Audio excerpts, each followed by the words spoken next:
My name's Albert Hanselman. I am a Culver resident. I am born and raised in the Culver community, attended high school there. Also worked there as a teacher, coach, and athletic director and principal for 26 years. I spent a lot of time there as an athlete as well as a lot of time working with the young people of the community. So you were born in Culver, right? Yes, born and raised in the community. Born and raised in Culver. What was your growing up like as far as sports and? Sports were always an important part of my life and my family's life. Earliest recollections was playing Little League Baseball for a gentleman in Culver who was a legend named Alvin Triplett. And Little League Baseball was very big at that time. All the boys at that time, back in the 70s, it was boys, played baseball and had a lot of great experiences traveling to the different communities and playing baseball, and then that carried on, and then played a lot of sports in high school as well. Played football, basketball, and ran track. Did you have a favorite sport in high school? My favorite sport was probably basketball. I was best at football, and I went to college and ran track. So I have a full array of experiences with different sports.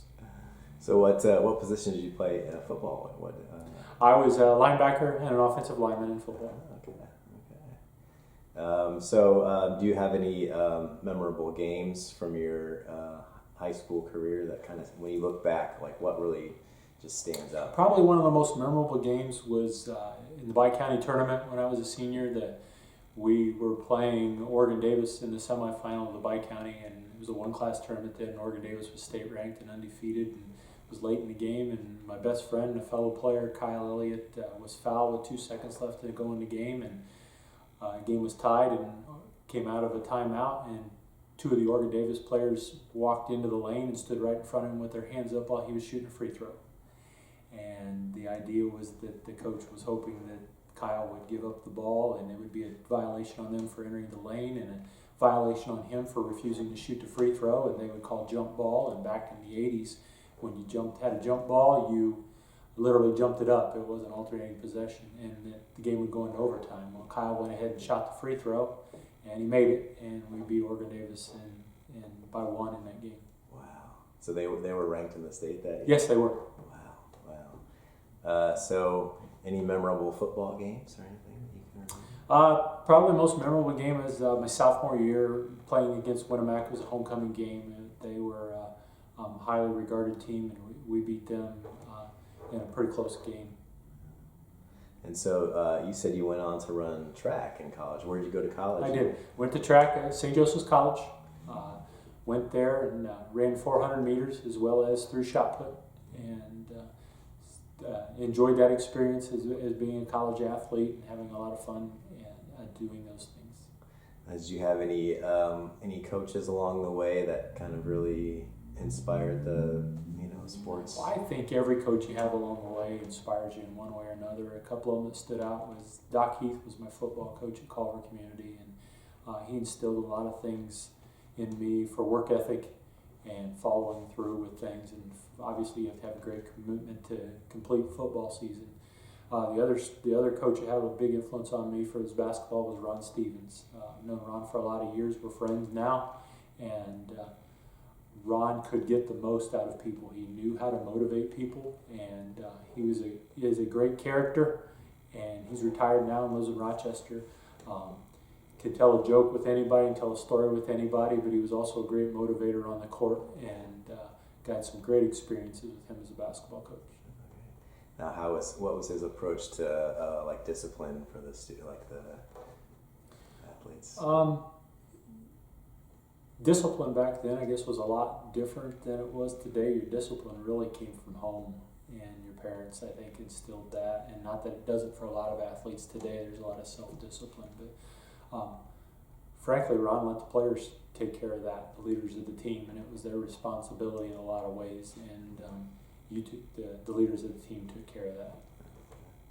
So he was a good motivator. What kind of things would he do to get the team? Well, just inspirational talks before games. Again, he was a great storyteller, convincing you that you can do anything. He was one of those coaches that you hear those old expressions where you'd run through the wall for the coach. Ron was one of those guys. He could convince you that you literally could knock down that wall if you tried hard enough, and you were willing to try for him because he was just that inspirational. So he was the coach. You said basketball? Yes. Okay. Was he the coach that year that you won, that you beat Oregon Davis? Yes, he was. Okay. Did he? So how did he react, or how did he get you guys, ready for that game? That was probably. We were both very good teams at that point in time. I think Oregon Davis at that time was undefeated. We had only lost 2 times, so the anticipation of it being a very good game was there. And at that point in time, when you only lost a couple of games and you're late in the season, you're pretty comfortable knowing that you're going to be competitive. So we knew it was going to be a good game. And the Bi-County tournament in this area is a legendary tournament. Back then, the gyms were full. You had to buy a pre-tournament ticket to even get in the gym because of the 8 schools that were represented. So it was a packed house, and it was always a great atmosphere. So what do you think it was about that group of players that sometimes a team just kind of comes together and achieves more than maybe what past teams have? So what do you think it was about that team? I think that we had the right leadership, we had a right blend of talent, and we had people that could play. We had all aspects covered. We had good ball handling, we had good passing, we had good defense, had some shooters, and we had good size. Back then, for a team to go 6'5" and 3 guys 6'4", that was pretty good size back at that time. So what was the community reaction, when the team, because that was probably, one of the furthest that the team. Oh, back then gyms were full. Everybody in the community came to a game. Culver is a community that has 330 students in the high school and has a gym that seats over 3,000 people. So back then, the gymnasiums were full because that's what everybody did on Friday and Saturday night, is went out to the school activities. There was a lot less to do, and school was more of a focal point in the community then. So what was the atmosphere inside the gym? Where was the Oregon Davis game? Where was that? It was at LaVille. Bi-County is still played at LaVille High School, and the crowds were large and they were loud, and it was a great atmosphere to play in. So who were your main rivals then during high school? Like, what was the team that got just a little extra, excited to play? I think in particular in basketball, there were 2 or 3 schools. One would have been Oregon Davis. They were good and competitive. The other one was Argos. Argos and Culver play for a victory bell every year. It's been a tradition since, I believe, the mid-1970s. The winning school gets a victory bell. And then the other one for me would have been, let's go from Pulaski County, would be Winnemac. Those were the teams that you just wanted bragging rights over. Yeah. So those were your main rivals then. Can you remember any times when things maybe got a little heated between the teams, or did that ever get out of? There were times, that there would get to be some pushing and shoving. We were involved in a couple of altercations, but I'll leave that there. What did the coaches say when that happened today? Well, obviously coaches don't want you to go overboard, but your coaches want you to be competitive, and they don't want you to mentally feel inferior to your opponent. They want you to compete, and that's what you wanted to do. And show your superiority, not only physically but mentally, over your opponent. So what was the transition from high school to college like for you? It seems like a completely different. It was odd for me. I came from a family background. I had very supportive parents who wanted the most for me in education, but I grew up in a household that had 2 parents who, my mother grew up in an environment, and she wasn't very wealthy, never had electricity as a child until after she married my father. Neither one of them graduated from high school. They grew up in the 40s and 50s, and they instilled the importance of education to me. So I went on to college, and they were very, very supportive of that. But college was an environment that I didn't know anything about until I arrived on campus, because I didn't have that to have instilled in me growing up, about the expectations of higher ed. And college was a great experience for me, and got me where I am today. Yeah. So, any like memorable? You said you ran track. Any memorable meets that you had there? Anything that stands out in your mind about your college? Well, in college, it's a little bit different. That was Division II track, and the highlight for me was that in the indoor little state, they used to have the smaller colleges in Indiana, and they called it the little state, and you'd have a meet, and I got sixth in the state in the shot put at one point in one season. I think it was my junior year, so that was a pretty big deal for me. So how did that? Did you have was it at a bigger college than you were used to, or the one? No, it was at smaller colleges. They had an indoor facility, and you don't have every event in an indoor track meet, but you have most events. And, those were exciting times. It was fun. The competition level gets stronger, and the athletes are better. And it was an exciting time. It was a fun experience, all part of the college experience. So then, so after college, then you made the transition to teaching, right? I did. Made the teaching. I came back to Culver. My old superintendent at Culver hired me back as a teacher. Began coaching right away. My wife and I have two sons and made our home in Culver, and began my career there and coached football, but most of my time was spent coaching girls basketball. I had a good career with that, and some excellent players who played for me in basketball. So what was that? What was that first year of coaching like for you? I mean, obviously, when you kind of step into that, you may not be quite ready. It's extremely interesting because you look back on it now, and it's heading toward 30 years ago. You thought you knew a lot in your youth, but you realize now that you knew a lot less than you thought you knew, and it was a great experience. Had a lot of enthusiasm, really wanted to coach, stay close to the game, have an impact on kids. Enjoyed that experience. Culver community had a program that wasn't very highly regarded in girls basketball, and we took it to a point that it was one of the most respected programs in northern Indiana. Had a lot of great athletes, young ladies who worked extremely hard to have an impact and change the culture of athletics at Culver, and it showed. They were very successful in the end, and we had some pretty good teams. So tell me about those teams. Like what, how far did you get, or what? Well, we had some bi-county championship. We had some multiple conference championships. Had holiday tournament championships. That was in the mid to late '80s. Had some very good athletes. The competition for girls basketball at that time was good, extremely fierce in the area.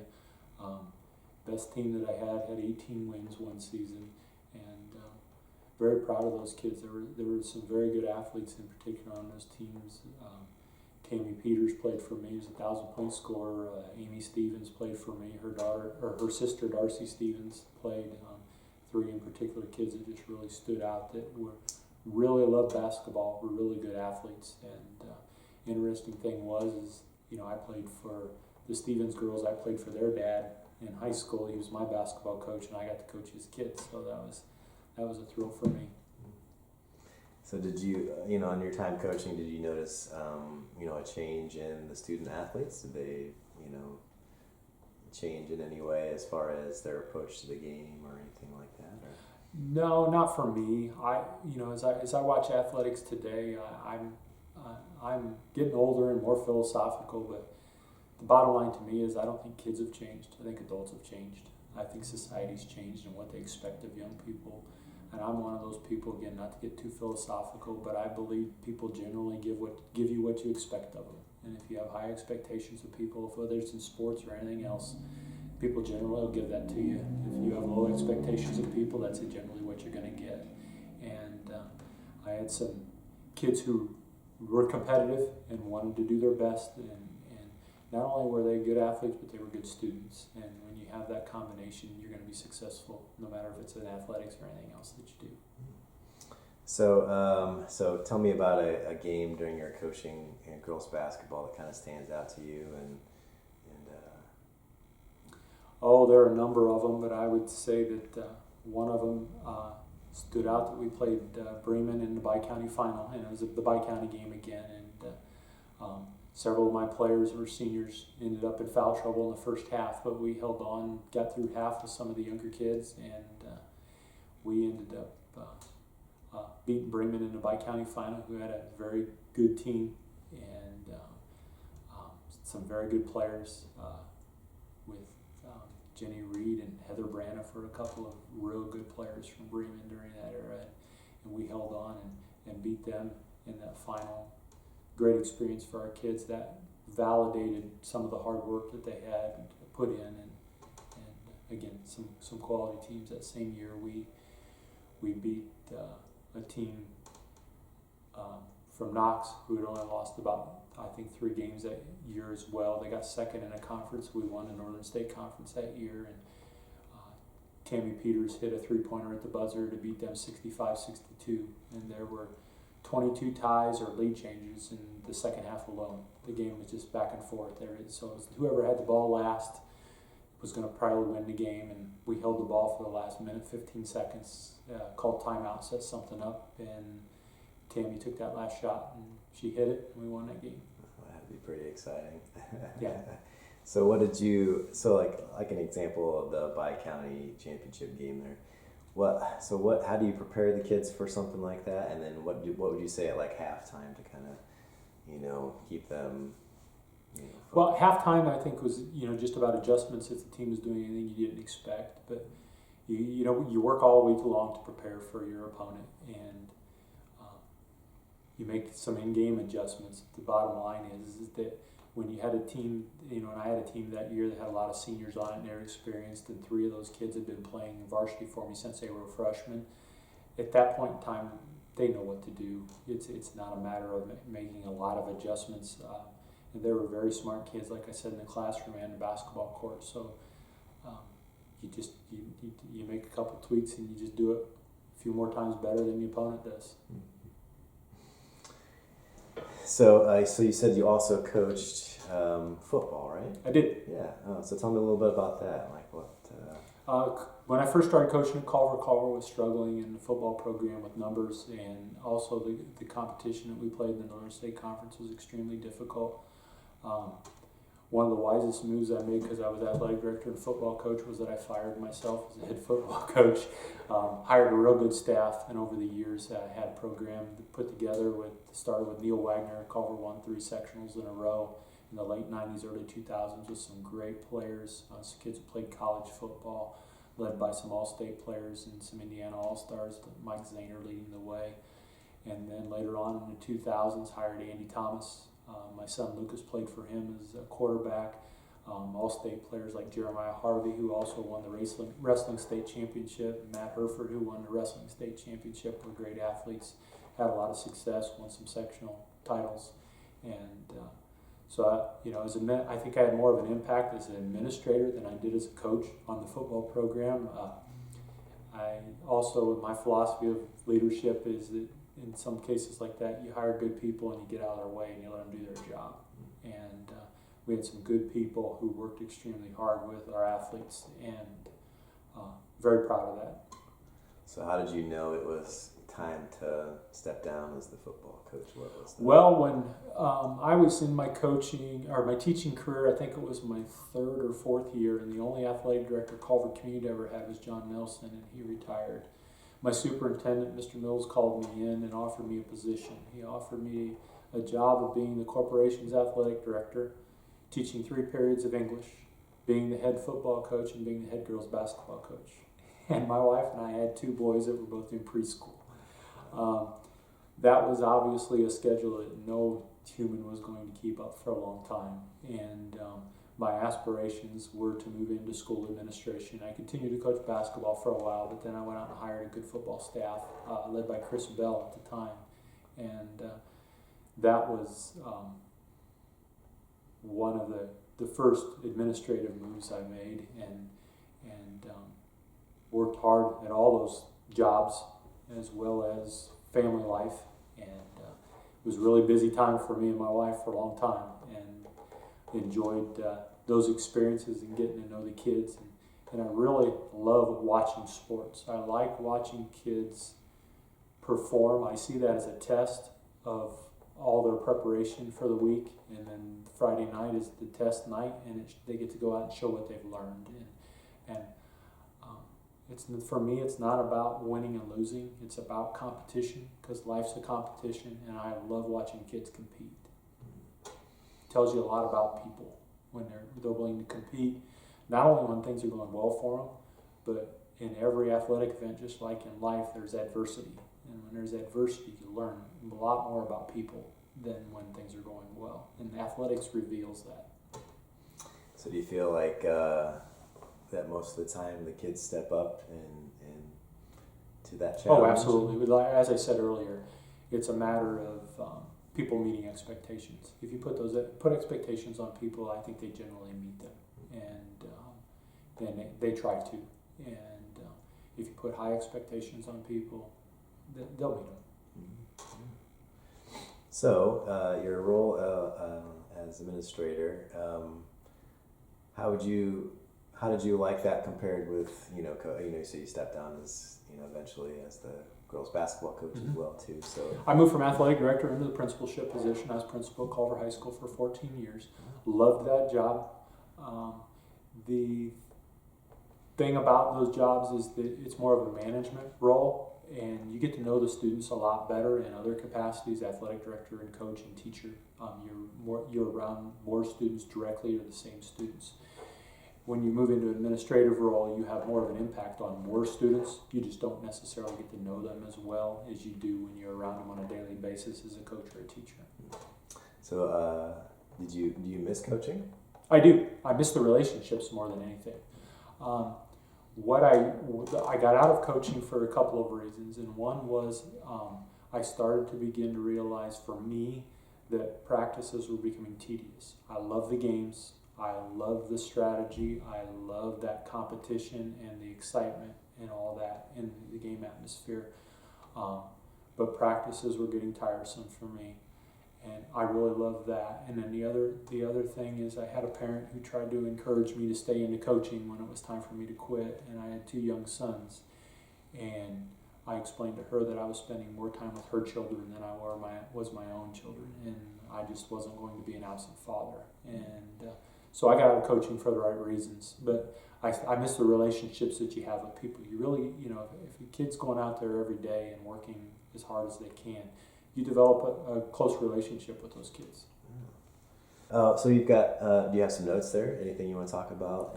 I brought some things. I'd been to a meeting earlier and for the museum and the exhibit, and just a little bit of history about Culver athletics, and just a couple little known facts is that the all-time scoring record for an Indiana high school basketball game is from a student from Culver High School back in early 1900s. Herman Sager scored 113 points in one basketball game, and that is the state scoring record for a single game in Indiana, and that's amazing. And I believe the rules still were then is that they had a jump ball after every basket, where they didn't take it out of bounds and the other team get it, that you jumped it up after every basket. I believe that was still the rule. So that's pretty amazing. He had 2 other games that same year where he scored 79 points and another game where he scored 60 points. So that's pretty impressive. Yeah, I can't imagine. Especially with a jump ball after. Absolutely. That's got to take quite a bit of time Absolutely. out of it. So any other... I don't know if you know you can actually tell me a little bit more about the history of one of the highlights, I think, in the days of Culver High School before consolidations, and I believe the Culver cheer block is in the background behind me, was in the 1940s. My understanding is that Culver's boys basketball team was very good. They played in the semi-state final for a chance to go to the Final Four twice in the 1940s. They probably could have been they were almost the story of Hoosiers before the story of Hoosiers. And they lost by 1 year, 1 point to LaPorte, and another year by 2 points to Florida High School to go to the state finals and be in the Final Four. And they won 5 sectionals in a row, won a couple of regionals, and actually I think 3 regionals, and got to the semi-state final in 2 other years. So Those are teams that were led by Roger Thews and Ralph Peterson. Ralph's an Indiana Hall of Famer, went on to be athletic director and men's basketball coach at Tulane University, and was a Culver legend. Anybody in Culver knew Ralph Peterson. Coach passed away a couple of years ago, I believe, and anybody in Culver that knew Ralph called him Coach. He was coach. He spent a lot of time working at Mystic Hills at the golf course, and was an excellent golfer in his day. Passed away a couple of years ago. Just a great gentleman. Yeah. Any other Culver high school facts or anything like that? Well, I think I mentioned earlier that Culver's had 2 state wrestling champions, and Jeremiah Harvey in I believe 2011 and Matt Herford in 2013. Those are fantastic achievements. Over the years as administrator, I watch wrestlers and just can't believe how hard those young people work for their craft, because there are a lot of things, especially when you watch a state caliber wrestler. Those kids work all week long to wrestle on Saturday, and it's amazing how hard some people from other schools work to avoid them when it comes time to wrestle them on Saturday. Impressed by those, and watching those 2 young men that won the state championship that was 4 years of hard work. I have great respect for wrestlers and the effort they put in. Another athlete that Culver had was Stacy Stevens, one of the other Stevens sisters. I didn't have the luxury of coaching her. Kyle Elliott followed me as a girls basketball coach. Stacy scored 2,004 points in her career. There's only 2 girls in Marshall County history that scored 2,000 points in their career, and Stacy's one of them. And that's a fantastic achievement to do that in her career. Her game high was 47 points in one game, and she was being double teamed the entire game. It was in a sectional final against Southwood High School, and they had 2 people on her the entire game, and she still scored 47 points. It was an extremely impressive performance. It was one of those, when you talk about kids that want to be competitive, she just decided that she was not going to lose that sectional championship game, and she wasn't going to allow her team to get beat, and she took it upon herself to make sure that didn't happen. And it was an all-time impressive performance. I say about Stacy is that over my years as coach and watching high school athletics for over almost 40 years now, I've seen a number of girls basketball players that were better overall, but I never saw a player that was as good as Stacy was when she, as they say, caught fire shooting. I watched the referee wave off a half-court shot at the buzzer for halftime in a game that she played in, and that would have been her 9th three-pointer for the half. And she was just one of those games where they call basketball players are in the zone.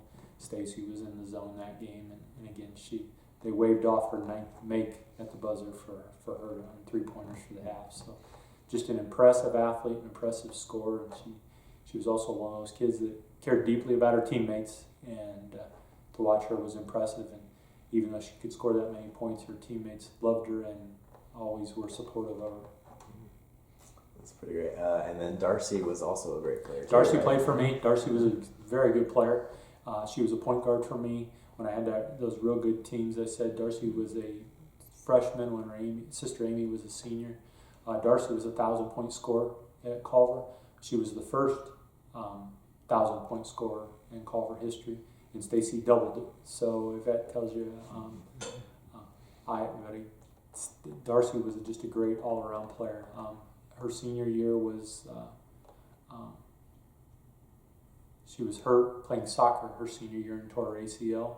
She worked extremely hard, which was unheard of back in the 90s, but she tore her ACL at the beginning of the soccer season, and she was back for basketball season, and that's just not heard of. And she decided she wanted to play, went to the specials in Indianapolis, and unfortunately she had a limp that entire senior year, but she played her senior year and contributed greatly to her success. But again, that's another thing about a student that is a true student athlete and has a great work ethic. That's amazing. Wow, I can't imagine coming back from an injury like that.